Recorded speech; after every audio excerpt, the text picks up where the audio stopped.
ឡាននេះខូចរងក្បាលកន្លះបងប្អូនទាំងអស់គ្នាឥឡូវយើងមកមើលនេះគឺជាទឹក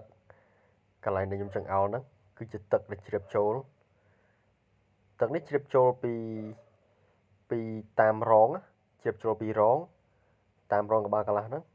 រហូតវាមកដក់នៅលើក្បាលបេស្តុងចឹងហើយឡានបងប្អូនពេលដែលផ្ទះដំបូងមានអាការៈញាក់មកទ្រើអញ្ចឹងទៅឬក៏អាចញាក់យូរ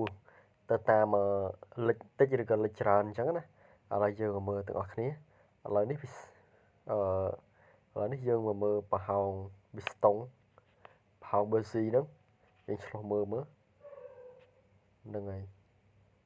ឥឡូវចាំទស្សនាទាំងអស់គ្នាវីដេអូនេះខ្ញុំថតឲ្យបាននិយាយទេបងប្អូនទាំងគ្នា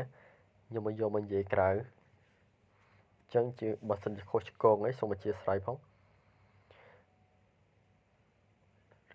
ខាងនោះស្អាតឥឡូវមើលខាងនេះម្ដងបាទនេះខាងនេះ B នេះវាស្ទង់ B នេះអញ្ចឹងមានការជ្រាបទឹកនេះកន្លែងដៃដែលខ្ញុំចង្អោលមើលហ្នឹងបងប្អូនឃើញទេដានខ្មៅហ្នឹងគឺជ្រាបទឹកអញ្ចឹងឡាននេះបាត់ទឹកហើយញាក់ចេញជាប៉ាដំបងញាក់អញ្ចឹងណាហើយកុំភ្លេចឆែកមើល BC ផងបងប្អូនទាំងគ្នា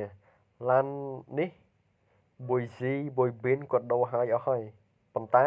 អត់បាត់ញាក់ទេបច្ចេកដំបងព្រលឹមឡើងអីហ្នឹង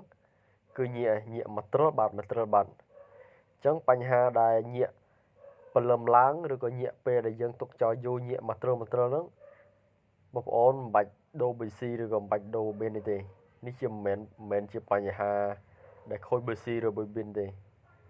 នេះគឺជាបញ្ហារងកន្លះហ្នឹងហើយបញ្ហាប្រឈមហ្នឹងគឺរងកន្លះហើយឡាននេះដែរនេះវីដេអូទី2ផ្សេងទេបងប្អូនគ្នាឡាននេះដែរយ៉ុងខ្សោយជួនមិនសូវស្ទុះទេនេះ05ឥឡូវយើងធ្វើការដោះលាងសម្អាត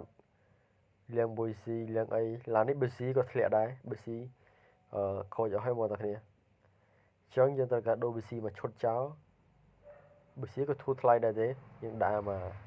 តម្លៃកណ្ដាលគូសំប្រើហ្នឹងហើយឥឡូវហើយវីដេអូនេះក៏មានតែប៉ុណ្្នេះបងប្អូនគ្នាជួបគ្នានៅវីដេអូក្រោយទៀតអរគុណ